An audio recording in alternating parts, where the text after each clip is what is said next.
welcome to Studying Law Around the World. I'm Claudio Klaus. In each episode, I talk with lawyers, law students, and professors from different parts of the world to talk about legal education, careers, and what the profession looks like in real life. We talk about the hard parts, the surprises, and the decisions that shaped their paths. Whether you're planning to study abroad, thinking about working in another legal system, or just curious about how law works around the world, this podcast is for you. This episode is sponsored by Contender. How are you doing on LinkedIn? If you're like 99% of lawyers, your answer is not great, which makes sense. You learned LinkedIn as the place to stash a digital resume and share firm pressers. So no wonder your LinkedIn presence is somewhere between vanilla and non-existent. But I've got good news. Since we all learned LinkedIn the wrong way, it's pretty easy to attract more positive attention for you or your business. Since 2022, Contender has been the premier agency helping lawyers go from invisible to impossible to ignore on LinkedIn. To learn more, check out www.contenderllc.com. Tell them Claudio sent you.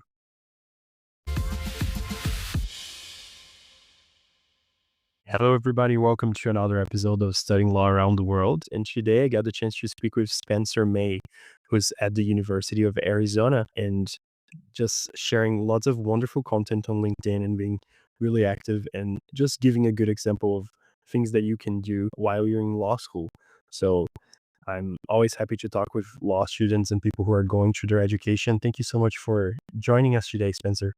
Yeah, I'm looking forward to it. Thank you so much. Really appreciate it. And to start off our episode today, could you introduce yourself to your audience? Yeah, absolutely. So very quickly, I was born and raised in Central California. Both of my parents are educators. So going after higher education or secondary education was, something that wasn't too far away for me. I met my wife in Provo, Utah, while we were both undergrads at BYU, and her family has very deep roots out in Arizona. So there was really not much of a competition as far as whether we were going to settle in Fresno, California, where I grew up, or Gilbert, Arizona, where she grew up. I was a very easy sell. So I'm a second year law student at the University of Arizona Law School, like you mentioned, planning to practice in Phoenix after graduation. And I'm spending my 2L summer with a home builder up in Scottsdale. So I do my best to work all the freeways I can up and down Arizona. That's amazing. There you go. And if I may ask to start off, why did you choose law school in the first place and what are you hoping to build with your career? Sure. Most people can generally pinpoint one moment of clarity, light bulb moment where they knew that they needed to be a lawyer, that they needed to go to law school. For me, I think it was more of a sunrise that gradually over time it emerged as the right and the only choice. And then I had good experiences, found good mentors, got good advice, had positive feedback in the LSAT application, and then in the start of law school process. As far as what I was hoping to build with a career in law, I think I saw it as a logical or traditional kind of first step into building a career and building a life that was tangible and I could wrap my mind around.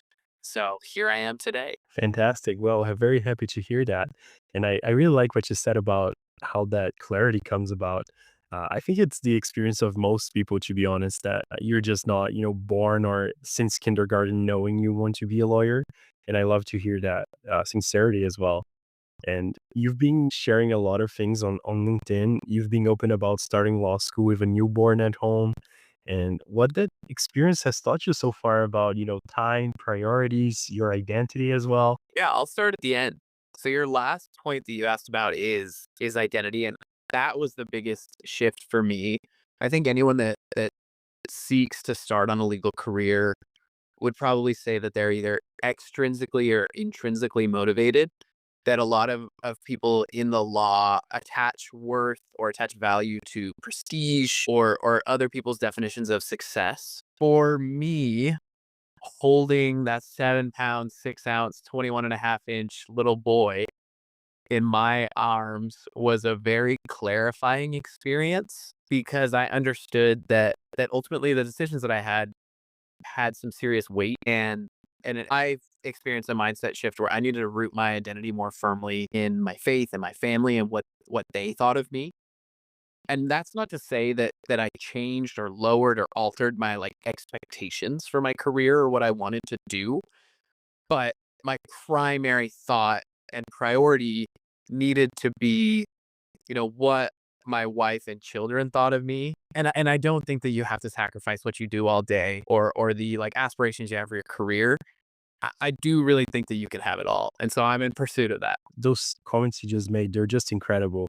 I just have a bigger and bigger admiration for people who can handle all of it. And as I step into the fatherhood too, it's been just an incredible way to see how all of these things intersect and just give you some extra layer of admiration for people who do it all. I've shared a couple of times here in the podcast before, but one of my big goals on doing my degree here in Toronto was to grow that network and be able to talk to more people and all of that. And a big motivation was people who were already doing that, who are sharing their experiences. And you've been one of those people, Spencer. So I'd love to hear a little more about your strategies and when did you first decide to start posting, to start sharing your trajectory and how everything would go? And did you have high expectations at the time? Did you post, with a high level of strategy or you kind of learned on the way? Sure. First of all, congratulations. I know you're a new father and you guys have done some relocating. You're obviously building something really cool, both on and offline. For me, I did have a bit of a light bulb moment as far as posting on LinkedIn. During undergrad, I would say, like most Gen Zs, I was perpetually online. For me, my social media of choice was Instagram, and I put a lot of time trying to look cool, making stories, posts, whatever it was, like building up this like single cool guy persona. I had to take a step back as I started to take my academic and professional life more seriously and really evaluate where it was worth it to spend my time. And I realized very quickly that if I was going to have a career in law and be a lawyer, that lawyers were online and lawyers were on LinkedIn. So I decided to fish where the fish are. And just like anyone, there was no grand strategy. I didn't enlist in a course that helped me go from 0 to 100 miles per hour immediately as like a master class of LinkedIn. It really was just starting at the beginning. And if you go back and you start swiping on the things that I was putting out in 2023 going into law school, they looked like I didn't know what I was doing because candidly, I didn't. I had all the energy, I had all the outreach, I was making connections, I was starting to get responses to cold outreach that I was doing to attorneys. And I would obviously, with their permission, ask to, share what we talked about online. And how I had chosen to do that was with screenshots in my notes app, which is just, they look horrible and it was unprofessional. Nobody engaged with it, but like slowly, as you continue to kind of exercise those muscles in any domain, here we're focusing on LinkedIn. You get better, you're able to move more weight, and you can be a little more strategic and honestly, make it look a little more aesthetic. I mean, that's awesome. I'm happy that you had that light bulb moment because as you've seen and as you've been recognized enough or not enough yet, your post and all of that do motivate other people to be a little more active in the platform and to also seek out those opportunities. So really appreciate that public interest work you do in a way to all your fellow colleagues all across the globe. During this topic, a lot of students are afraid to post on LinkedIn because they feel like they have nothing to say. What kind of advice do you give to other people who might feel that way? That is the most common response that I hear from students, and that's not something that they'll necessarily comment on a LinkedIn post, but it is definitely in my DMs, it's in my text threads, it's anytime I have a voice call with students. But my retort is honestly, you have nothing to lose, right? No one expects an incoming or even just interested law student to be a subject matter expert. And a part of starting and growing a legal career is understanding and accepting what you don't know. But that's not an excuse to stay that way. So in this kind of online domain, I think the best thing that students can do and what I share is just to talk about what you do know. You are at the very least a subject matter expert in what you have experienced. And there is some sort of cathartic kind of nature to sharing what you do and learn and grapple with online. And you'll notice that lawyers paraprofessionals, people involved in the legal community are very opinionated, and they're happy to weigh in and give you advice and tell you all the things that you should do, know, or be interested in. But it takes that first initial throwing of caution to the wind to just get the ball rolling, and then it's a pretty strong, you can build pretty strong momentum from there. Fantastic. And talking about that momentum, what's been the most surprising message or connection that you've received through your LinkedIn community so far? Yeah, I don't wanna anyone out. I would just say that the most surprising experience that I have had has been when I have shared authentically online and it's led to, like, real world connections. How many legal practitioners have looked me dead in the eyes and have said, "You are the first law student that has ever reached out to me," which I think is shocking because outside the legal world, we'd probably say that there are too many lawyers, right? And you would think if there was a generation in any profession of people who were getting started and wanted to learn, that there would kind of be like maybe a stair step sort of process and connection and interaction along the way. For whatever reason, with the attorneys that I have interacted with, most of the time in Arizona, they don't have law students that are reaching out to them and asking for questions, looking for mentors. And that has just been shocking to me. That's so interesting. I feel like there is a very interesting point to ask you that happening in Toronto in a way that we do have a few professionals that are very active on social media and all of that. And they have, I feel like, an overwhelming amount of people reaching out. Whereas then those other professionals don't get the same share of the attention and all of that. So it becomes a very interesting thing to see where some professionals are announcing that they cannot help anybody else out just because of all the people they decided to take in. And then on the other hand, people that don't get messages at all and that maybe would be happy to mentor and all of that. So I love that it starts reaching out, right? You wouldn't know what that looks like unless you take the first step. And I'm happy to hear that you did that.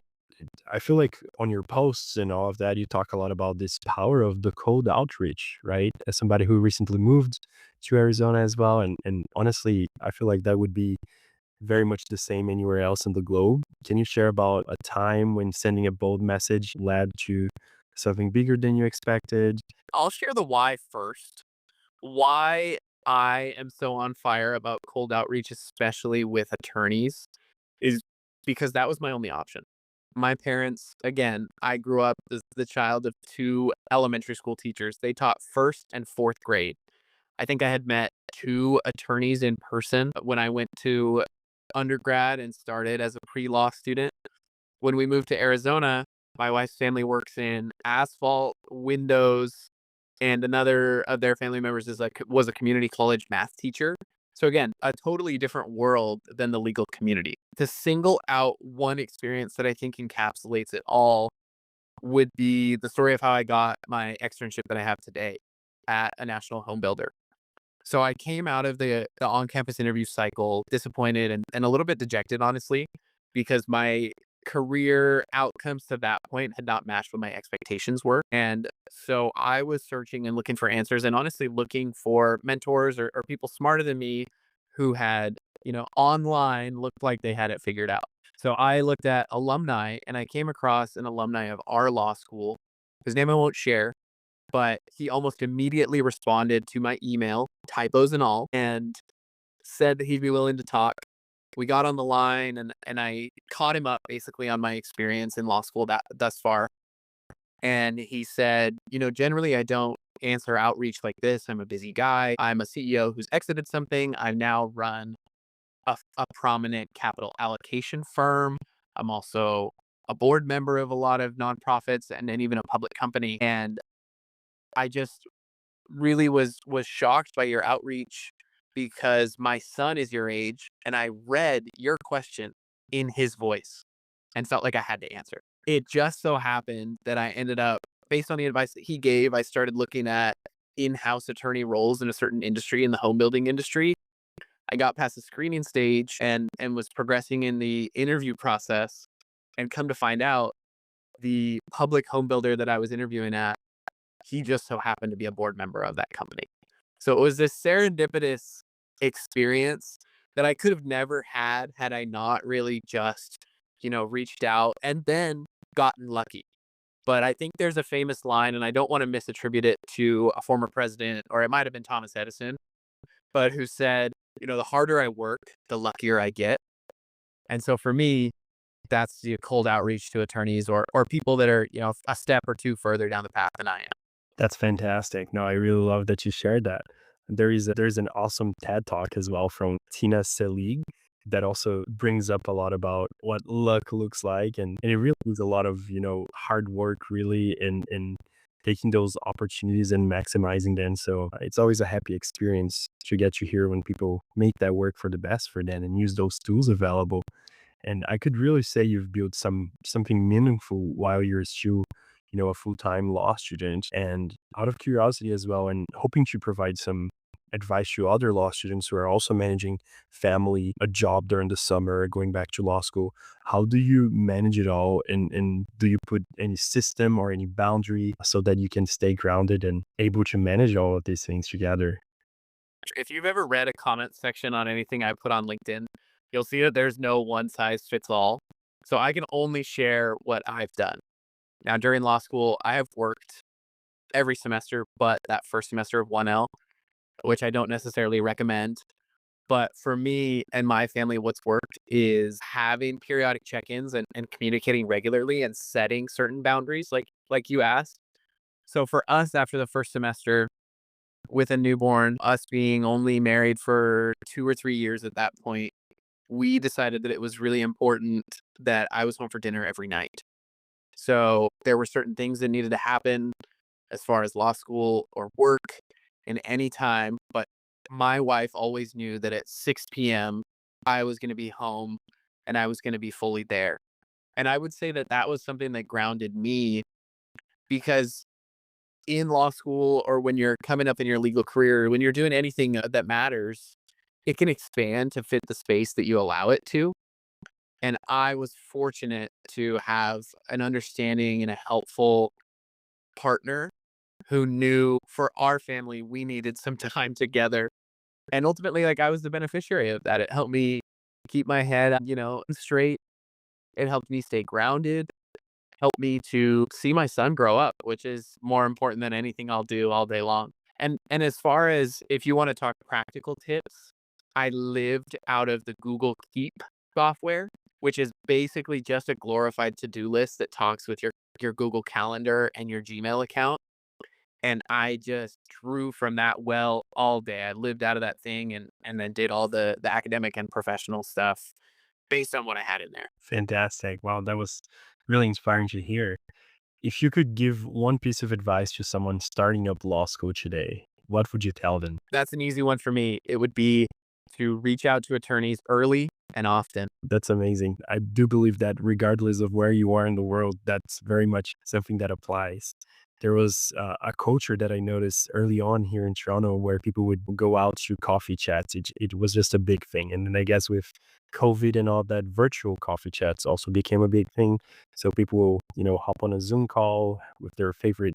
And do you feel like there's somewhat of a culture like that in the region where you are right now? I think it's the same anywhere you go, especially like you acknowledged in a post-COVID world, those in-person touches or interactions are now fewer and farther between because Zoom has replaced a lot of those quote unquote unnecessary meetings or unnecessary happy hours or whatever it would be, the travel that really got us in person and talking face to face. So because those interactions are happening less frequently generally, I would say that they mean more when they happen. So there are personal touches that us as those entering the legal profession who are generally going to be asking more than we're giving, there are personal touches that we can add into that and those experiences, like being interested in what the person does, showing up on time, being courteous, saying thank you, sending a thank you email at the very least, maybe a handwritten note. I think all of those things go even further than they did in the analog world, right? Before the onset of the internet, Zoom, and all that that's, kind of evolved. So thank you so much for taking the time to speak with me today, Spencer. Really appreciate your insights. Thank you for having me on. It's been great. Thanks for listening, and we'll see you on the next episode. This episode was sponsored by Contender. Check them out at contenderllc.com.